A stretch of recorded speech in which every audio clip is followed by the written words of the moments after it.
Welcome to the Tradies in Business podcast with your hosts Warwick Bidwell and Nicole Cox. Divert your phone and grab a brew as Waz and Nick unpack tips, tales, secrets and stuff-ups from guests both inside and outside your trade, helping educate and inspire you to break the cycle of gut-busting and money stress and create a true trade business.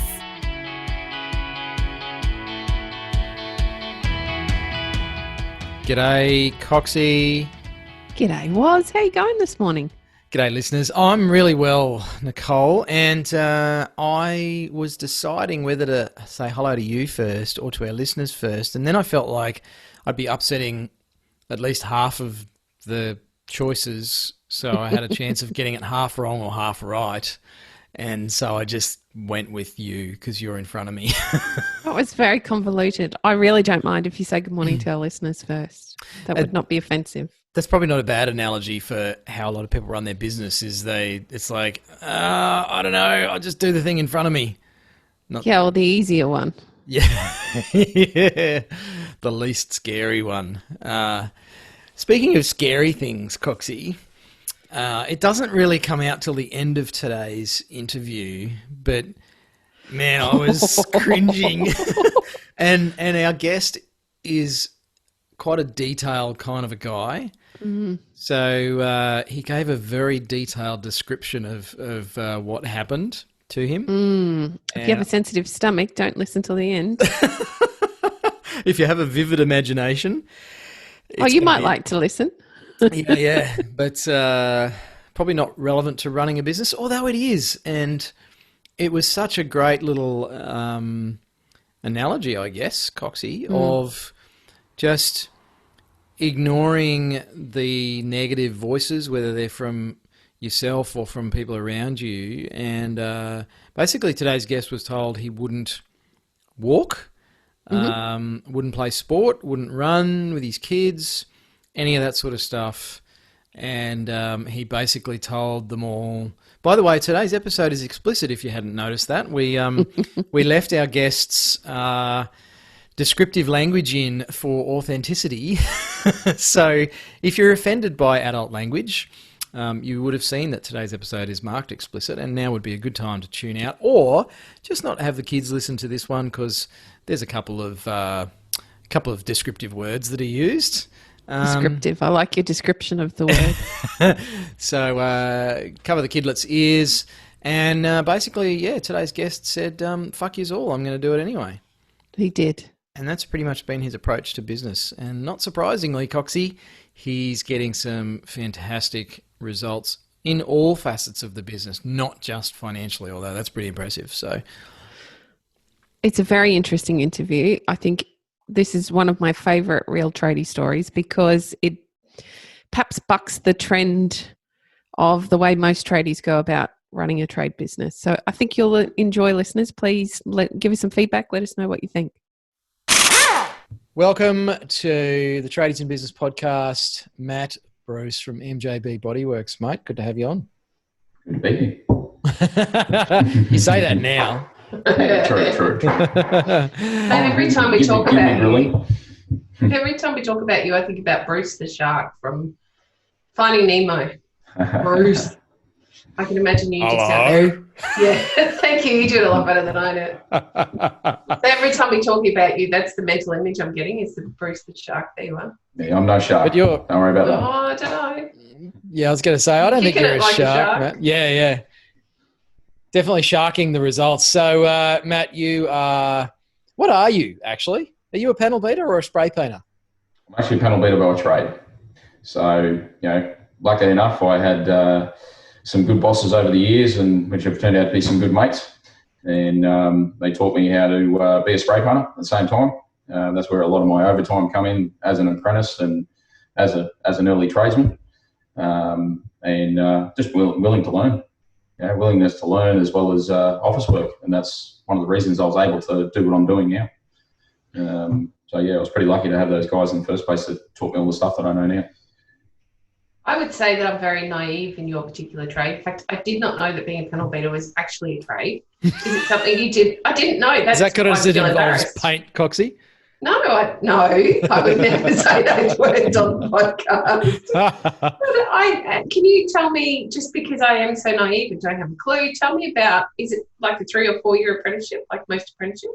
Yeah, unfortunately, Nick, just like yourself, even the government don't even recognise us. You poor buggers. Because even if you go to fill out any government forms or anything like that, there's no tick box for panel beaters, spray painters. We either come under automotive industry or just under trades. Wow. Obviously, your electricians, your plumbers, all that kind of stuff, they're in there. But we are a massive part of Australia in trades. But panel beating apprenticeship, same as a spray painting apprenticeship, takes 4 years. These days, it's competency based. So obviously, it depends on how good you are.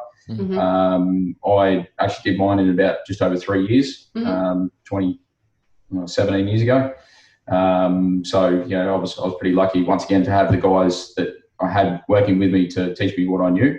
But obviously, like every trade, you never know what you're doing until, still now, I'm still learning after 20 years.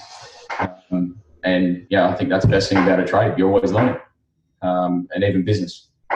Oh, most definitely. Business is a whole other beast, isn't it? That's a lifelong apprenticeship. There's no point at which you can say, you know what that is.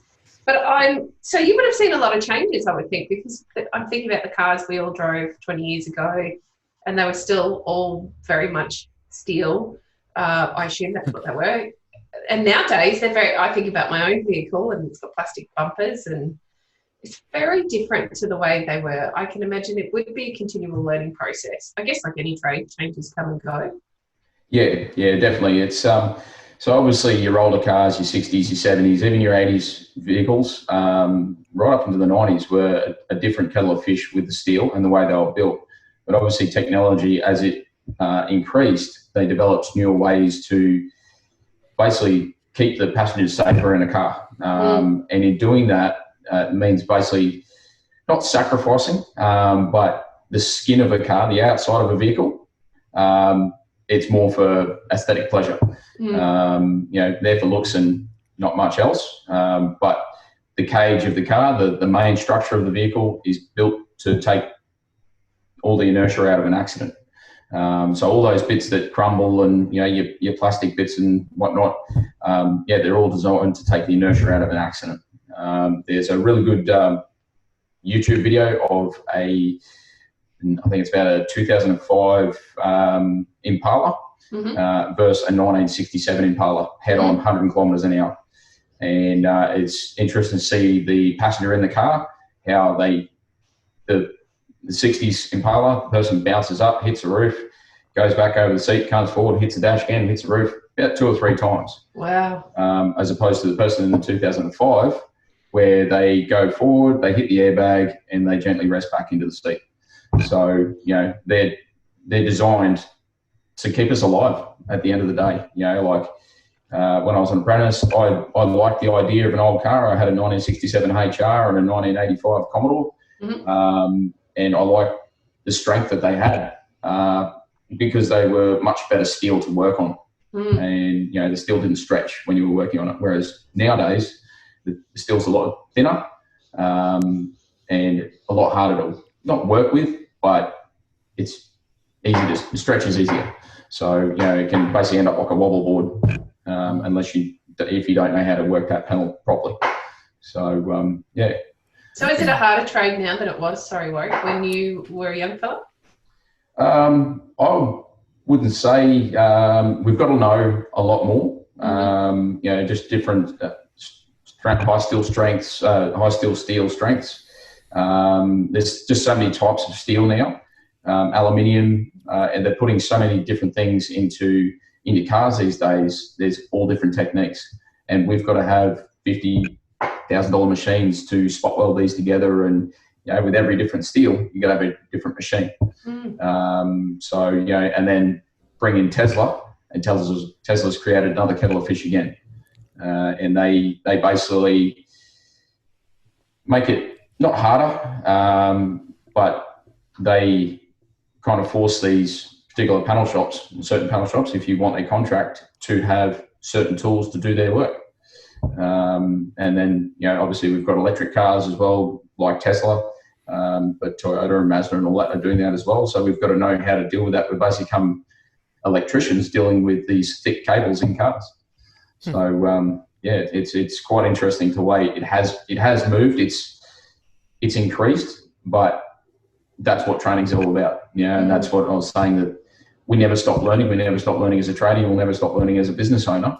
And we've just got to continue bouncing off each other, bouncing off our reps, bouncing, obviously off our dealers, and just always learning, constantly learning.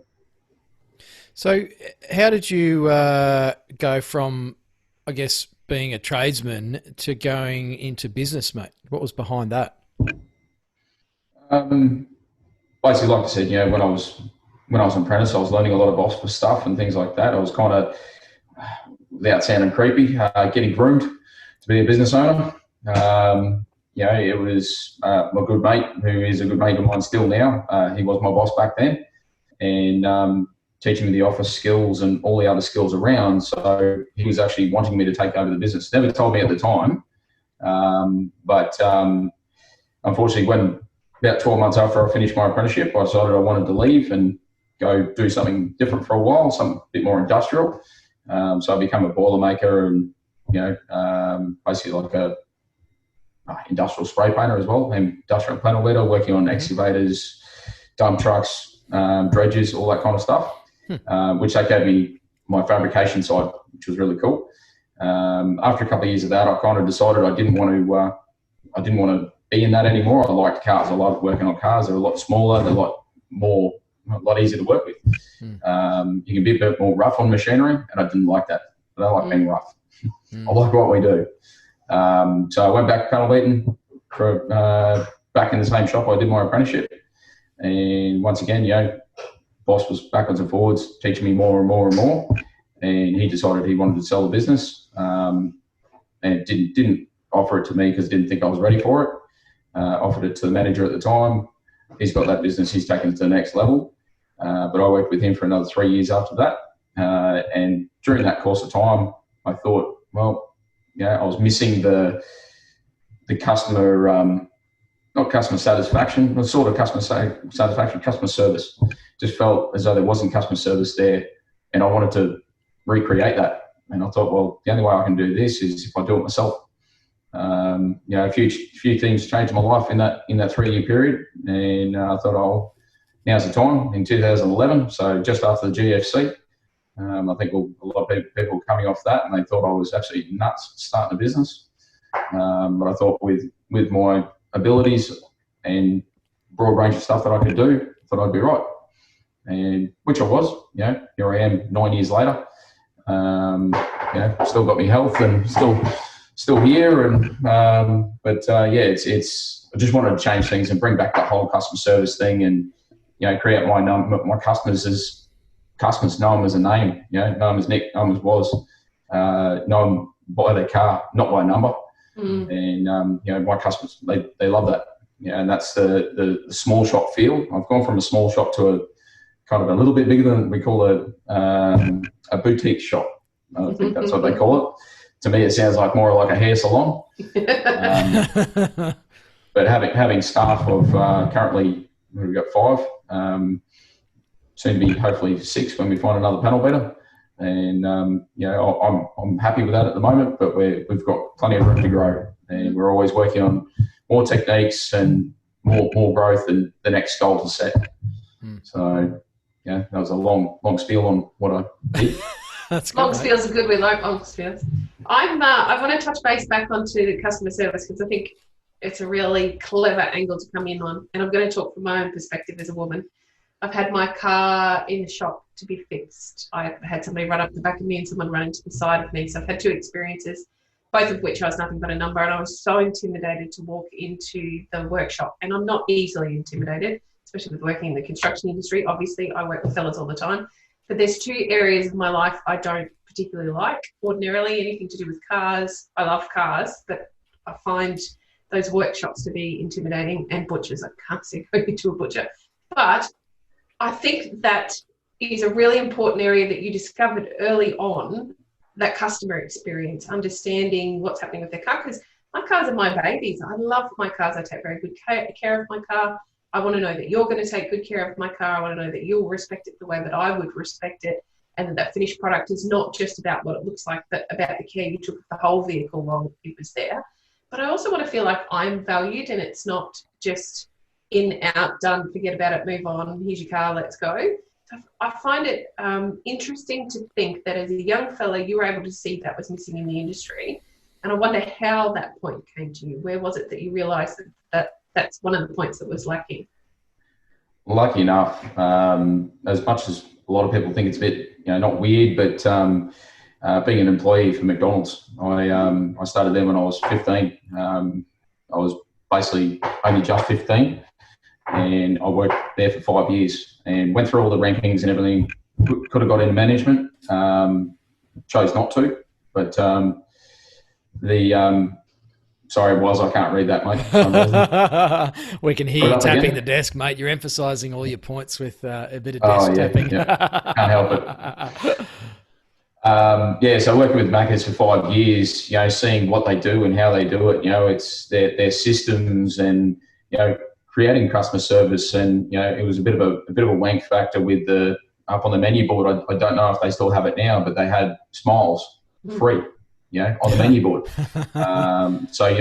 That was 23 years ago I started working there, which sounds really sad, but what I gained from working at McDonald's, I love it. It's unbelievable, and I still speak to a lot of people I used to work with, because I did work with a lot of people over that 5 years, management as well as staff, and a lot of them actually went on to still work with McDonald's now and work in McDonald's Australia as accountants or financial advisors. And, they take these people to the next level. They pay for their university and really stretch them out. That it's unbelievable the amount of knowledge that they receive. And just the way they break it down in the first place with their systems is absolutely unbelievable.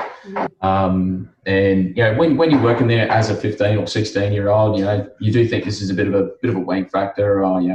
They got these systems and they got this and they got that. When you get to a point of owning a business, you think, well, shit, they got these 15 and 16 year olds to run their multi-million-dollar businesses. Well, it's a multi-billion-dollar company, really, worldwide, which is absolutely impressive. You got 18-year-olds that are managing these businesses, and back then we had it to a point. So I used to work originally at Sunshine Plaza, and we'd work on half an hour turnover. How much we could produce in a half an hour, and that little store alone with 5 registers could turn over $1,000 in half an hour. Jeez. That's impressive. And that's it. And this is back in the day of, I was on $6.50 an hour as a 15 or 16 year old. Mind you, I was more as a working there for 5 years because I crossed over my apprenticeship with working there for 12 months, and I was on more at McDonald's than I was as an apprentice. So I was on $5 an hour as an apprentice. Surprising. Yep, exactly it. $5 an hour as an apprentice and $14 an hour as at McDonald's. Now, obviously, those wages have increased a lot, and even with apprenticeship wages as well. But at McDonald's, someone at McDonald's at the moment are on $15 or $16 an hour as a 15-year-old. So, unfortunately, apprenticeships don't look that appealing anymore because they can make more money at McDonald's. But everything that is bestowed in McDonald's itself as a business should be implemented in every business possible. I want to, and that's one of the things that I'm working with was about that, trying to free myself up personally so I can be in this current office at the moment, working on different systems so things don't get missed. Right down to the point of with McDonald's, they tell you to, mustard, ketchup, onion, pickle, cheese. There's your cheeseburger. And each individual station is broken down like that. And that's why a 15-year-old can do it. But they're constantly testing you on that. So, you're keeping up your skills so then you can move to the next station and then the next station and the next station. Matt, I'm curious, Matt, the whole McDonald's thing does come up. It's used by a lot of, I guess, business educators and business people talk about the McDonald's model, and it's sort of held up as the holy grail of systemizing a business and getting it to work with, perhaps less skilled employees or cheaper employees or without you being there, which is certainly the case for those McDonald's stores.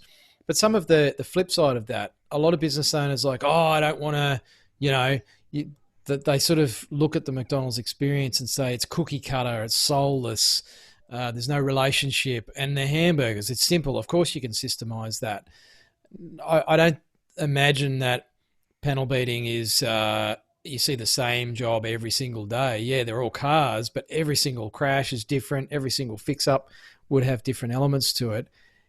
What would you say to a business owner who's against that sort of McDonaldization of their business because it's too hard or it takes the life out of your business or whatever pushback they give? What's method in? At the end of the day, it's, obviously you can put systems in to a point. Obviously you've got your tradesperson that know what they're doing with their repair. There's still a system to pull something apart. So there's still a process, and that's all the system is the process. It's breaking it down. You're not dumbing it down. You're not, a tradie still knows what they're doing, but there could be a pivotal step that may be missed. Just even something as basic as, say, washing a car for us, every car that comes in my shop for our private customers, we wash. And something as simple as washing the wheels can make the difference between the customer going, wow, my car looks fantastic. Thanks for washing off that brake dust that I haven't washed off in the last 6 months.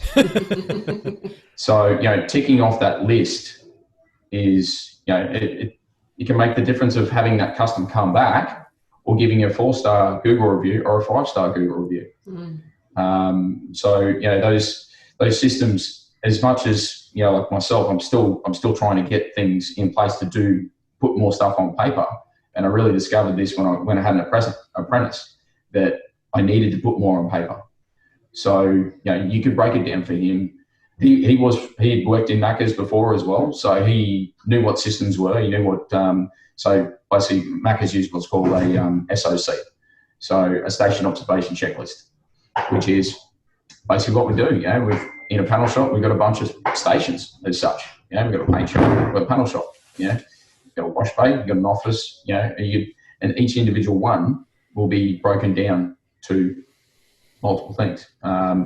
If you asked a McDonald's person to give you every single SOC that they have for McDonald's itself to run a store, honestly, I wouldn't lie that you would have probably an inch thick in A4 paper, because they cover everything, right down to your uniform, and the way you dress, the way you smell, your way your mannerisms, the way you approach a customer, the way you handle money. Those systems create, basically a unitized business, something that can run on its own, something that I could give either of you two that have never been into a panel shop or never worked on a car. If you basically follow these instructions, you should be able to pull that door apart. It may take you 2 hours instead of what it would take me 15 minutes, but that comes with time. That's right. And that's why we have systems. So, Matt, how do you get people to actually follow those systems? It's basically creating it so it's a tick list, that's the other thing with McDonald's. They create it's a team, one big team. You've got 50 staff for, say, one small store, but they're one big team. And that team, they've got to work together. If they don't work together, well, you get your burger without a pickle, don't you? Or you get a burger without a meat patty. Or you get your burger in 2 minutes instead of a minute and a half. And that's, I don't know, once again, it could have changed in the last 18 years. I know the quality certainly changed, but that's that was because you left that. Exactly. Between me and Mark Hayman, mate, you should have seen us go back in the day. Yeah, having that tick list and constantly doing it, repetitiveness. That's the other thing that they had. Like I said, they stayed on a station. You stay on a particular station until you get it right, and then they'll randomly just do an SOC on you again. Just out of the blue. You didn't do this. That's a cross. In the back of your mind, like, oh shit, I got to do this. So then you'll go back through your SOC again and go, rightio, well, I'll break it down. You're not necessarily dumbing it down. It's just minimizing it. Yeah. Instead of having a list, going, make a burger, your bun get cooked, and then, mustard, ketchup, onion, pickle, so on and so forth. They're just breaking it down to make it work. Yeah. And something you keep talking about, Matt, sorry, Coxie, to cut you off there, is training. Like, what they're doing is just constantly training in those systems. Just creating the system is not enough, but they've actually got to be supervising, keeping people accountable, checking in, tracking their performance, training them to follow the system. And eventually it obviously becomes habit for people. But it's just, we hear a lot of pushback, mate, and you have mentioned the fact that you're working with us here, or you're lucky enough to have scored me as your coach, mate, as one of our tradiepreneur clients. Matt, I literally have your profit and loss on the screen behind us here because I want to ask you some questions, not specifically about the numbers. We won't show people your underpants, but mate, you've been a bit of a superstar in the last couple of years, and like you've more than doubled your revenue in 2 years. So it's over a 200% increase in revenue. The thing that I find most impressive in what you've been able to do, Matt, is to actually increase your net profit by 9 times. And that's no mean feat when you're growing a business like yours that has a big physical footprint. You've got more factory space, more machinery. I know we've been having conversations about adding even more cool stuff to your to your workshop. But what's been some of the, I guess I'm always interested in the hard lessons, because I think, it's probably a bit of a cheap shot for a podcast interviewer to go, oh, what's some of the tough lessons you've learned in the last couple of years? But that's the stuff people want to hear about, because our listeners are sitting there thinking, well, that all sounds great. He's doubled his turnover and 10x'd his net profit. Obviously, there's something special about this guy, apart from the fact that you've only got one toe. 6. Hang on, whoa! These are stories, not for the air. So we'll get to the 6-toed sloth in a second, but what has been some of the, I suppose, big 2 a.m. aha moments you've had in the last couple of years in getting those incredible results, Matt? Probably the biggest thing would be my team, making the realization that I'm not the only one that can do what I can do. I'm not the best at what I do, and I'll be 100% with anyone with that. I love what I do, and I take pride in what I do, but I'm still not the best. There's a reason I'm able to do multiple things, because I'm jack of all, master of none. But letting go. That's probably the biggest thing that I could probably give to any tradie is, pull your head out of your ass, let go. We're tradespeople. We've learned over the years, doing apprenticeships and doing our trade under other tradesmen, but working with other tradesmen. And, my guys out there, they know what they're doing. So, being able to say, hey man, paint this, or, fix this. Knowing full well that they can do their job. It is hard to let go, being, especially it's your business. It's my name, and, unfortunately if something fucks up, who's the customer going to come and see?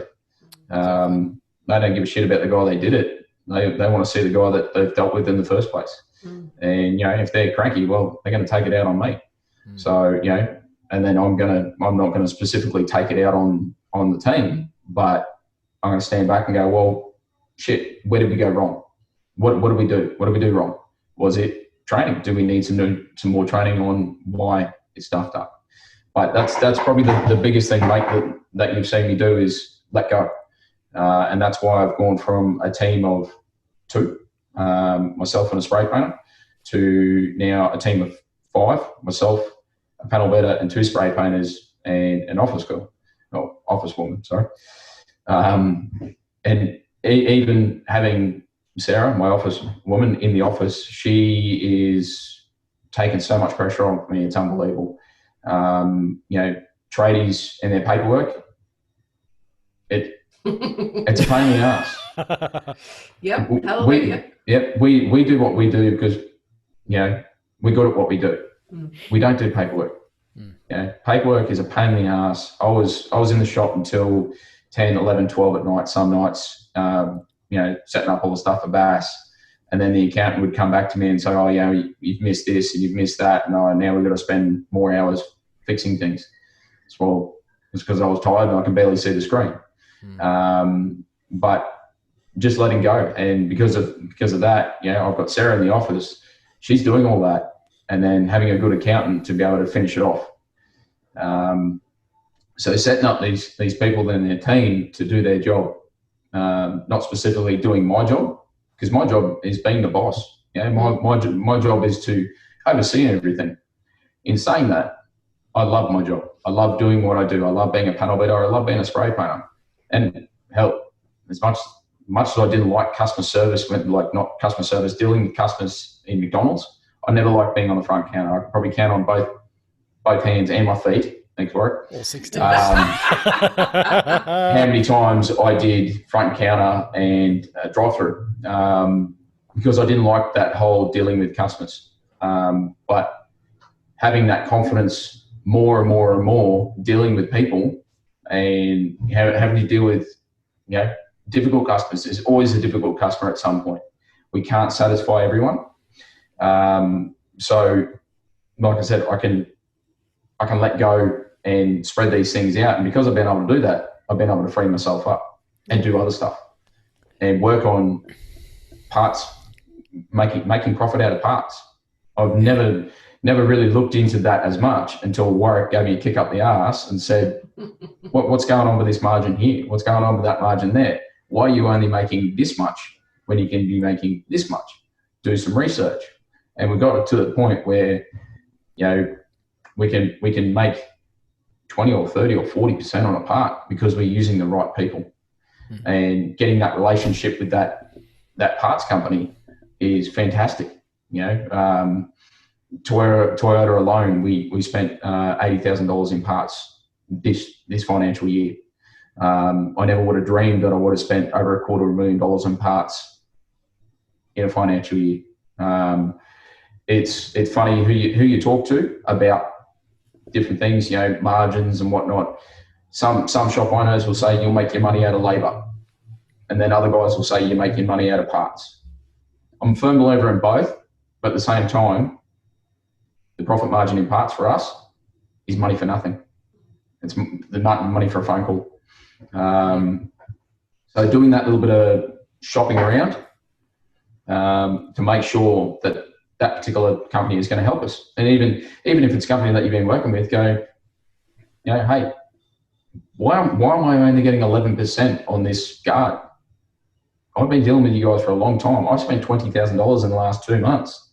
Why am I only getting 11%? Oh shit, we've only got you on general trade. Okay, well, now it's 22% or 25%. So just questioning, got to ask the question. You don't ask the question, you don't get an answer. And they're just going to sit in the background and just go, whatever, you don't give a shit. So we'll just keep on charging in because they want their profit margin. The more money they make out of you, hey, bonus for them. Absolutely. But that's the thing about obviously being business owners. We're no point we're out there to screw people. But at the same time, we've got to live. I got a family of 2 boys and my wife. So I've got to support them. I've got a family I've got to feed. And, for the first time in by making all these changes with work in the last 2 years and with my team and all that kind of stuff, being able to constantly pay myself a wage since November last year. It's only $1,000. So it's basically, it's what I was on when I left the trade. I left another business. So it's taken me 8.5 years to get here. In saying that, I've been taking drawings and all that kind of stuff, but I never had one constant $1,000 a week. So the next step is obviously, well, where do we go from here? Do we step it up to $1,500 a week? Because I think you just made a commitment, Matt. No, not yet. Our community's going to hold you to that, buddy. Not what I'm making this investment in this spray booth. Yeah. And that's I guess that's the thing too. 8 years in business, Matt. What are some of the things? I've got so many questions I want to ask you here, but none of them relate to the one toe thing. I know Coxie's dying to ask you about that. I don't know if I want to know. Just go on my Facebook page, Nicole. What are some of the key things that you wished you'd done, more than a year or two ago when you first started working with us here? Got out more and worked on the business instead of in the business. Instead of busting my ass, dragging my guts under cars all the time. Like I said, I love what I do. I really do enjoy what I do. But at the same time, once again, I've got guys that can do my job. They can do what I do. And I'm not going to lie, in a lot of cases, 99% of the time, they do it better than I do because they're constantly doing it. Same old factor. If you do it constantly, you're going to get better at it. But yeah, getting out there and creating the work that I want, not the work that I have to get, because it's more the fact that, you got to make your margin, and it's watching those numbers. That was probably one of the key things, is watching those numbers and knowing, even out of my head, I could basically tell you some numbers now that Woz was looking at, and I can tell you those off the top of my head without a doubt. Sorry, Matt, were you a numbers guy before? Have you ever been a numbers guy?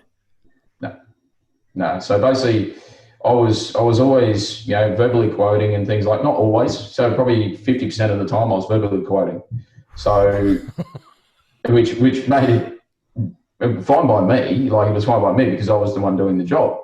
And I thought I was helping my customers by doing that because it was they got their quote, they're out, they're done. It's written on the back of a card. There's no efficiency in that. Paper's gone. I'm sorry, it's long gone. Soon to be money as well. Everything's going to be electronic. Cash still, to me, cash is king. But hey, watching those figures and knowing what's coming and what's going helps me grow, helps my business grow, helps my team grow. And I don't hold anything back from my guys. If we had a good month, I'll tell them, and I'll also give them a bonus because of it, because I know that they've done a good job, and they're the reason that I still have a business, even through all this bullshit that we've got happening. The last month or two, lockdowns and shit like that. I still had a business because they were still doing the job. And they realised without me, they wouldn't have a job at the same time. So we all work hand in hand.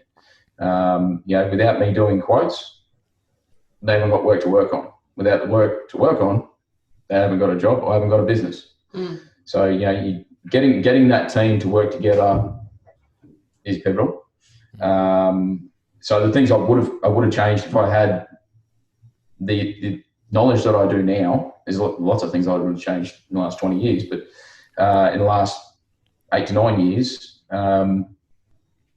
putting everything on paper or putting everything on a computer as a quote, huge. Doing the work that I want to do, not the work that I have to do, that I think I have to do. And if Joe Bloggs is down the road is cheaper than I am, hey, no dramas. That's fine. Let him do the job. You know, if he wants to do it $100 cheaper than me, that's fine. I'm not here to squabble about it. You know, it is what it is. You know, you wouldn't go to Woolworths and say, oh, I don't want to pay $50 for that. I want to pay 40. No, sorry, doesn't work like that. We're not a bartering community. It's not Mad Max. Not yet. Not yet.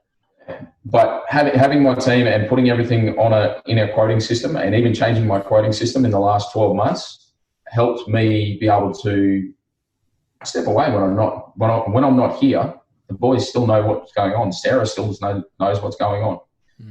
We know what cars are coming in. We know what amount of dollar figure is coming in as well for that week. There's always a spanner in the works, you know, and that's the other thing I've got to work on, is stop people just dropping cars off. And I have slowed that down a lot. Warwick saw me, I've worn out a lot of times in the last couple of years, just absolutely exhausted, and you know, doing 13, 14-hour days and 6-7 days a week. Dropping that off and, like I said, doing the work that we want to, not the work that we have to, and you know, increasing that turnover from, and increasing the turnover is good, but obviously watching the bottom dollar, you know, making sure that I'm making that margin as well. You know, I always thought that I was doing well, because each individual year in the last prior to Tradies I was increasing my turnover. And I got to a point where I went, where do I go from here? You know, I've just reached $400,000 a year turnover with 2 guys. Well, shit, how do I increase that? And that was doing with the work that I thought I had to, not the work that I wanted to. And doing those extra hours and busting my ass and all those kind of things. You know, I always thought that was the way to be. That was a businessman. That was, you know, that was a tradie. That was what my old man did. And you know, I love my old man, but I want to see my family every day. So yeah, and you know, I don't tell a lie. I still do work every now and then. I work till 10 at night, but that's only once fortnight or once every 3 weeks. Yeah, and that's once again working on something that I want to work on, not something that I have to work on.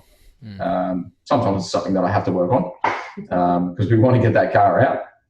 But yeah, it's usually something I want to work on. But yeah, doing these things so I can spend the weekends with my boys and my wife, and see my boys grow up, and you know, spend some quality time with my wife, and actually hopefully we'll be able to go to dinner again when things start settling down.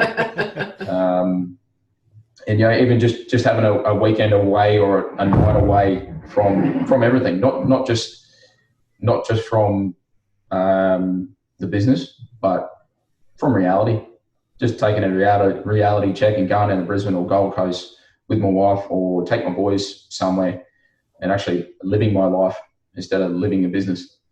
You know, that's what I was kind of thought it was in the first place. You know, seeing my old man do that, and I saw him worn out because of it, and I didn't want to do that.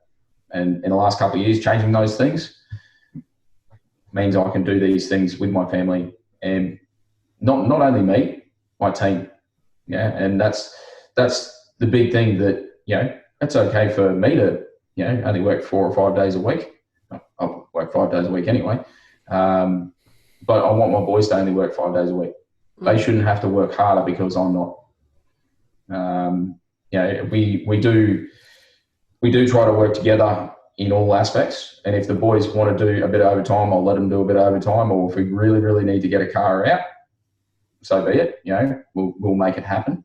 But I make them feel appreciated. Well, I'd like to think they feel appreciated from it. And you know, at the end of the day, they still get to spend their weekends with their family and their wives and whatnot, and they still get to go home at 4 or 5 in the afternoon to see their family and their wives. They're not working late every night and busting their ass and wearing themselves out. I want to take you back to the critical element that you said made the change here, and that was being able to let go. How did you, like, that's a massive thing to be able to do. How did you do that? Was it little bite-sized pieces? Was it something was forced upon you that you couldn't physically do, so you had to give it away to somebody else to do? How did that start for you? I was just so busy. And like I said, I was working 7 days a week and 12, 14 hours a day, just worn out, And, I thought, well, I've got to make a change here. I've got to get someone else. I started off by getting a panel beater. And that was good. It took me off the floor panel beating. That means I still had to do spray painting. And, you're in there for 30 or 40 minutes, depending on the job. Could be 10 or 15 minutes. But answering the phone, doing the office as well at the same time. So I'm in and out of the booth. And then, that was kind of semi-working, but I was busting my ass there as well. So then I was like, well, I need to get myself out of the office. Out of the booth, and in the office more. And that's why I thought, okay, well, I need to get myself a spray painter. And it is hard. It's kind of like, you got a piece of string and you just kind of just slowly letting it go, cringing at the same time. But you got to bite the bullet, and making sure that obviously you guys are doing, and this was a valid lesson for me, that you guys are doing the job, otherwise they're costing you money. And, if they haven't got the training or they haven't got the ability, well, I'm sorry, time to move on. Next person in the door. And the pivotal changes I made in probably really the last 12 to 18 months, I changed paint companies, and it kind of coincided with a few other things. So I'm not 100% that it's my paint company that was the issue. But changing all these little items made the difference. And having the right guys to do the right job makes it easier to let go. And you can only really gauge a little bit of someone out of an interview. Obviously, being a tradie, you need to see what they can do with their hands. They can talk the absolute world. We had a guy in here for a day and a half. He said he was the best, basically. I wasn't convinced because I don't like people that talk themselves up. He did 2 jobs. He had to redo both jobs. It lasted until midday the next day. He quit before I fired him. And, I fired 2 people that week. Unfortunately, the other one was a office junior that, same deal, couldn't do the job. It's, it seemed like a bit of an asshole, and that's not who I am. But at the same time, I like my business to run right, and I like to have the right people to do it. And having the right people lets me pay them the right way. Unfortunately, our industry is just prone to, I'm not going to say low wages, but we are on the lower pay grade because, once again, we don't exist. But being on that low pay grade doesn't mean I need to pay my guys on the lower pay grade. I know what they do. I know how they do it and how well they do it. And because of that, I put them on that higher rate so then they can continue to do that and not get the shits with the money. They're not on plumbers and electricians' wages, but they're doing all right. They're not making millions of bucks. Now, Matt, I know Coxie is dying to ask you about your toes, mate. I'm not. But I'm hoping you're going to tell us because I'm sure the listeners want to know. Yeah, they're what's with the one toe thing? So 15, 16 years ago, when I left my apprenticeship, left the business where I did my apprenticeship, I was working in heavy machinery and sandblasting and heavy industrial painting and things like that.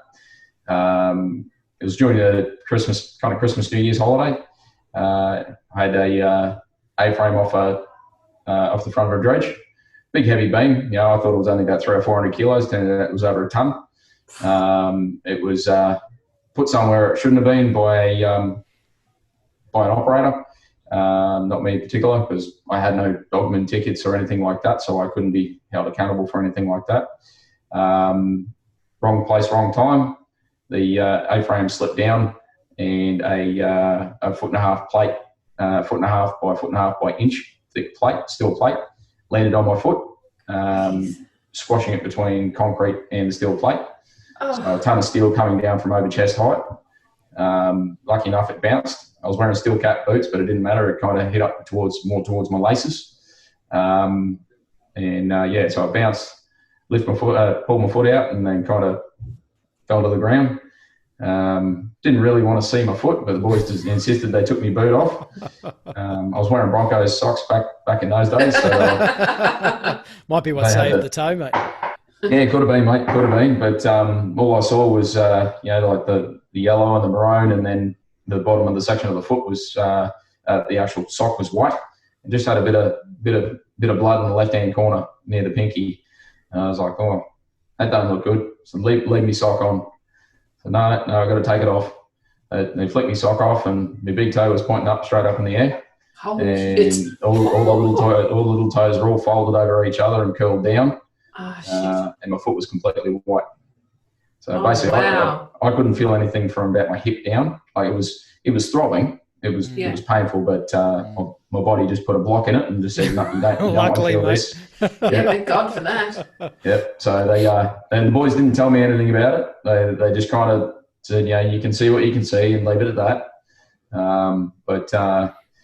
They finally got me to hospital and, made jokes and laughs about it. It got me to hospital after a few shots of morphine. I was pretty much off my head on morphine and the green whistle, which was good. The paramedic, he asked me, he said, by the time we got to the hospital, he said, how do you feel now? I said, well, mate, I can't feel anything at all. He said, well, your green whistle's done the job. Jeez, mate. But as the body relaxed, blood started going back to my foot, and it started to bleed a fair bit. Wow. Because unfortunately, but fortunately, all the pressure went forward, and because it went forward, it opened up underneath my toes from the big toe to the little toe, and basically forced all that pressure forward. So she bled like there's no tomorrow. So the first surgery was basically break everything straight, because everything shattered every toe except the big toe, fractured that one. All the metatarsals, so all the bones that lead to your toes, squashed all the tendons and everything in your foot. So first surgery, break everything straight, put me in a cast. Second surgery, make sure everything's straight, shove 6-inch pins up every single toe. So everything's sitting there, and then basically sit in hospital and watch everything slowly die. They said I could have risked going home, but possibility of gangrene and all that kind of stuff was quite high. So they come in, checked it every day, and the little toes just started going a little bit darker and a little bit darker and a little bit darker, and then got to the point where couldn't save him. So doctors come in and said, we're going to have to remove him. So I said, well, how far are we going? He goes, I don't know, I have to wait until I get in there. Bloody hell, he's like, we'll have to, when you wake up, you'll know what it feels like. You'll know when we're done. Shit. Yeah, so basically, when I woke up after God knows how many hours, spewed up and did all kinds of things, and just woke up in unbelievable agony. I've never been in so much agony in my life. It basically felt like they cut the front of my foot off. So just shoved my foot in the guillotine and just cut behind the toes and lost a whole lot.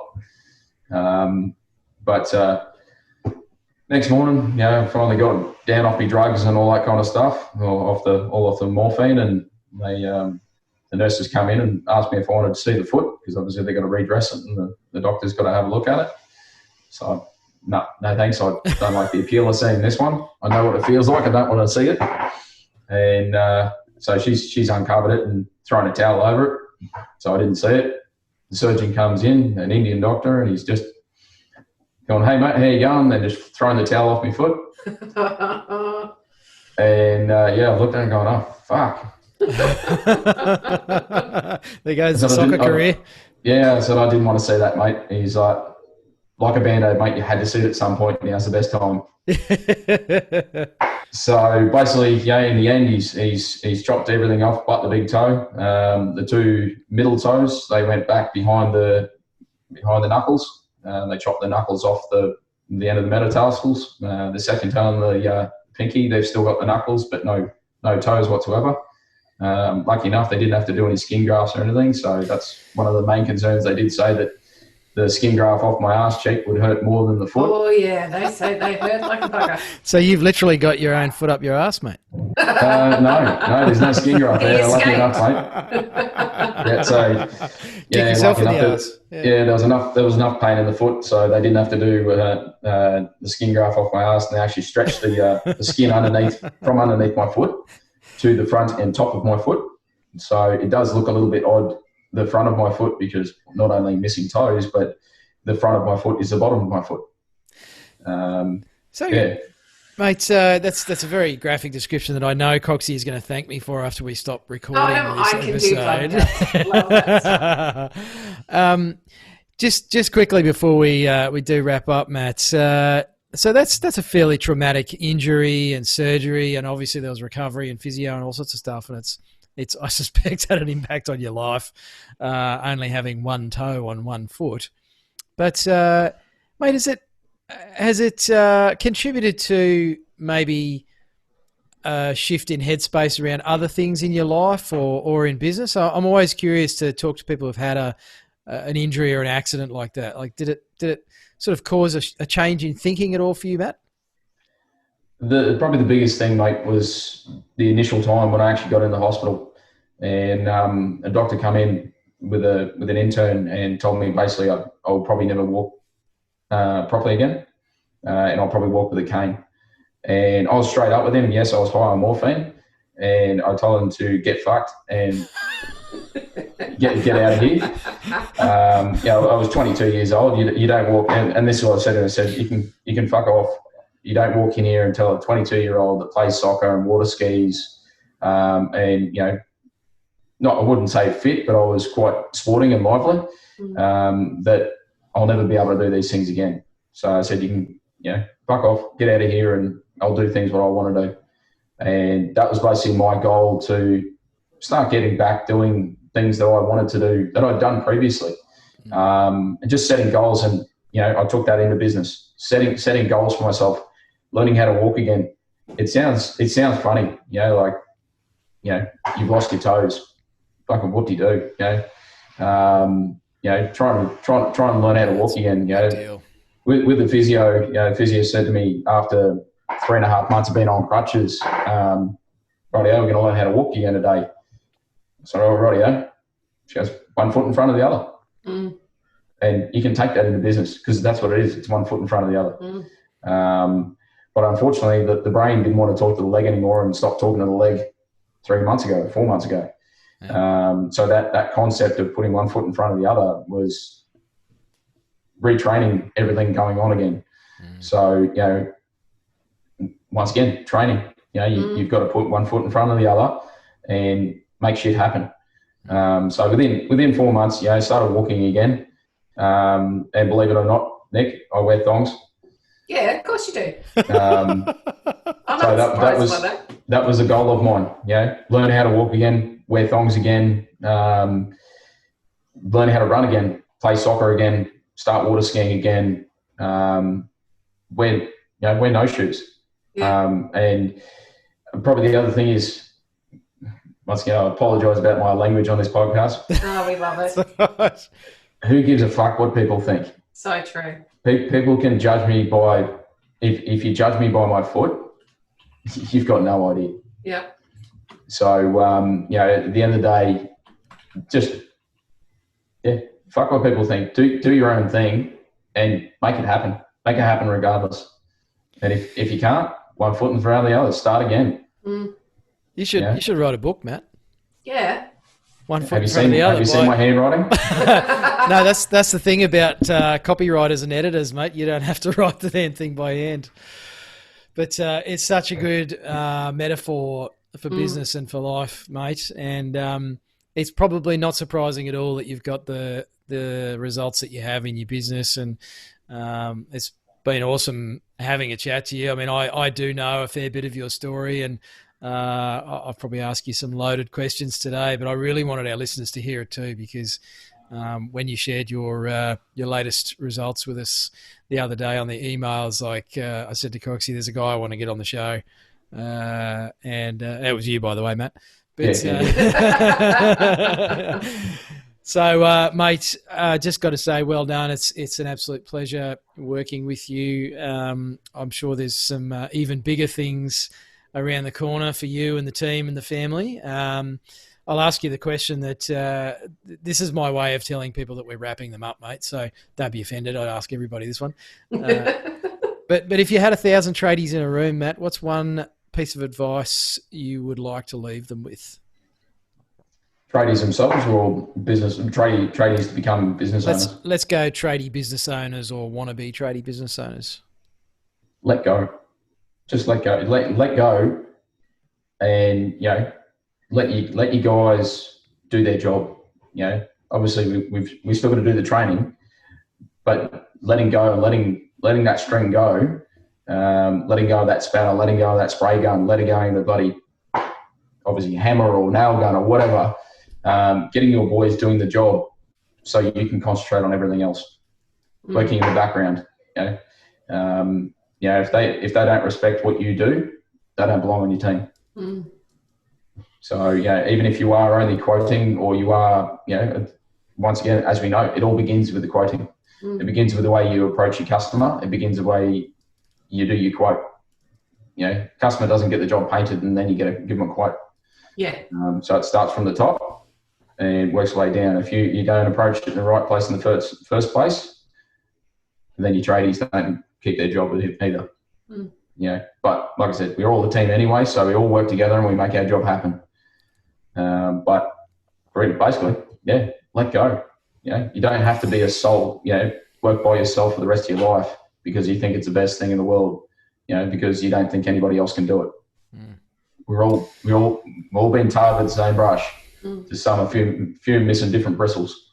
And toes. And toes.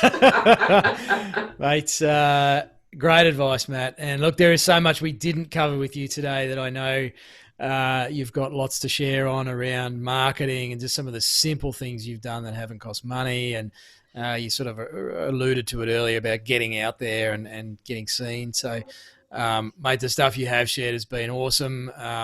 Thanks for being so abundant with your time today, Matt. I know you're a busy man with a busy business and lots to work on. So, mate, from me, thank you. And thanks for being such a fantastic client of us at Tradies in Business and really proving that, even a panel beater can do amazing things. Yeah, that's even a panel beater. Even a panel beater that doesn't actually really exist. It's not even a real trade. Exactly. Yeah. Thanks, Matt. It's been a joy. Thanks, heaps. Thanks, guys. Thanks for having me. Cheers. Our pleasure. You've been listening to the Tradies in Business podcast with Warwick Bidwell and Nicole Cox. Find out more about today's guest, tools for your trade business, and other cool stuff at tradiesinbusiness.com.au.